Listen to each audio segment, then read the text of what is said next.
Thank you so much for coming. I'm County Legislator Rachel Barnhart. This is my district, and we're here for a couple different reasons. First, I just want to share my condolences with the family of Roderick Cunningham. His wife, his cousins, other family members are here. This is Gabrielle Cunningham. I'm so sorry, so sorry. We have a lot of concerns about what happened over the last week. First, we have to deal with the immediate problem of what happened on this street, on this block. And we need to deal with the way that this was handled by authorities. Second, we need to move forward and we need to talk about ways that we can handle accidents involving pedestrians and cyclists in a way that is more transparent, accountable, and most of all, compassionate. We have to talk about what happened here. Mr. Cunningham was leaving a house and walking to his car when he was struck by a car and he was killed. Police released very few details about what happened, not even to the family. Police would not release the driver's name, not even to the family. Police would not release the report, not even to the family. That is totally unacceptable. And we certainly saw over the last week the consequences of not being transparent when it comes to these tragedies. The community filled in the gaps with rumors and conspiracy theories. The bottom line is the community did not have any confidence in this investigation at all, and police did not make things any better when they addressed the rumors and only said, well, he's not a judge, he's not a member of government, that's all you really need to know. It's not all we need to know because someone lost his life.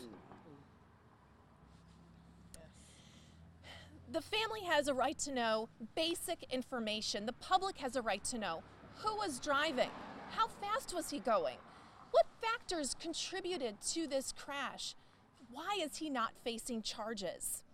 This is basic information. Accident reports are public.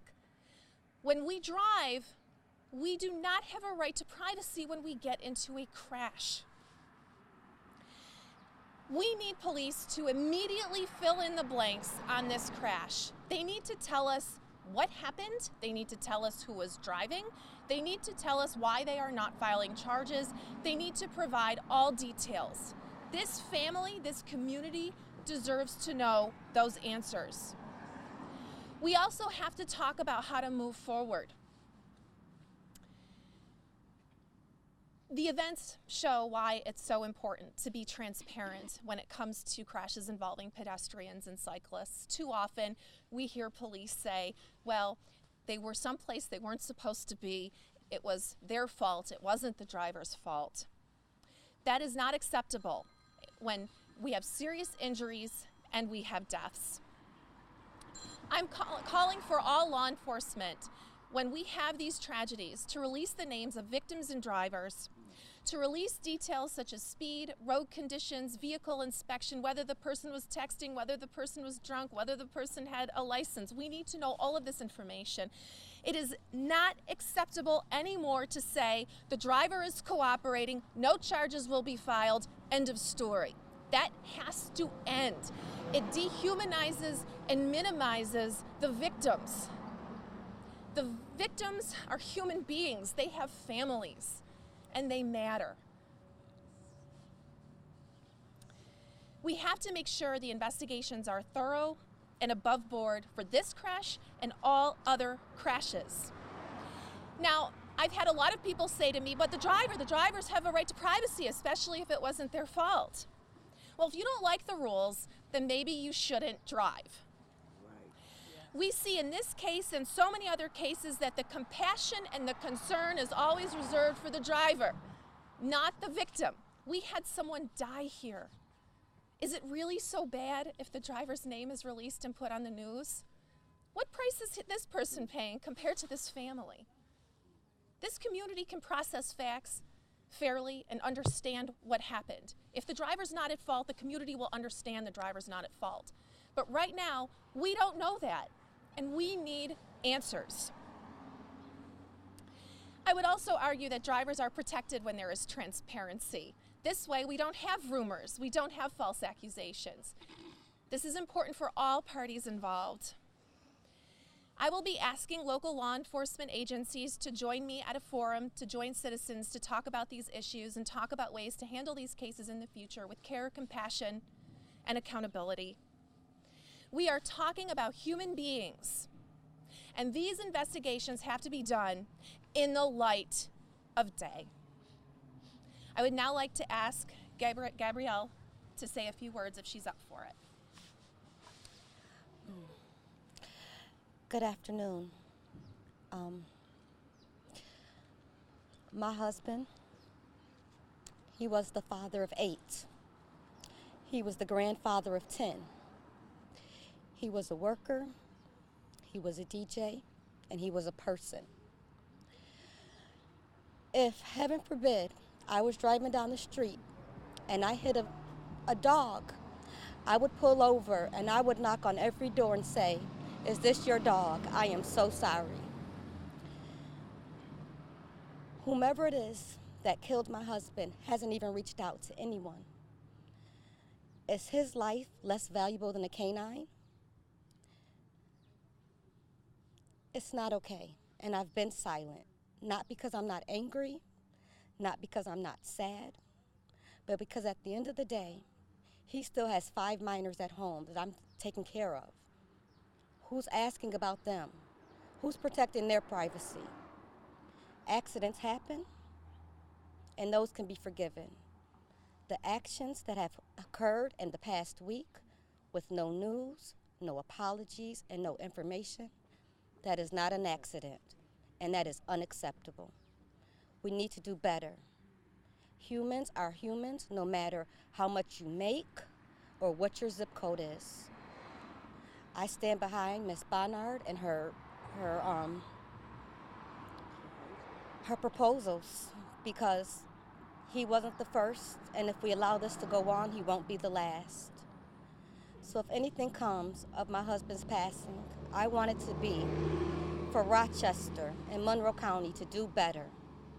New York State needs to do better, and it's up to all of us to make it happen. Thank you. Thank you so much. Would you like to say a few words? Say your name first. I am Desiree Greer. I am the cousin of Roger Cunningham. My questions are to the police department. I want a police report.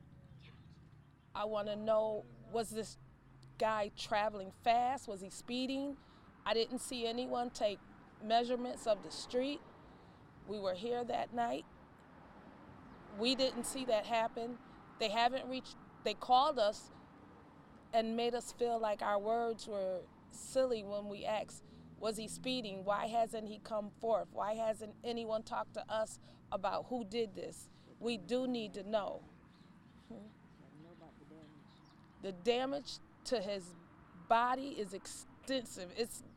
His broken legs, his broken arms, his head was busted open, and we still haven't gotten any answers.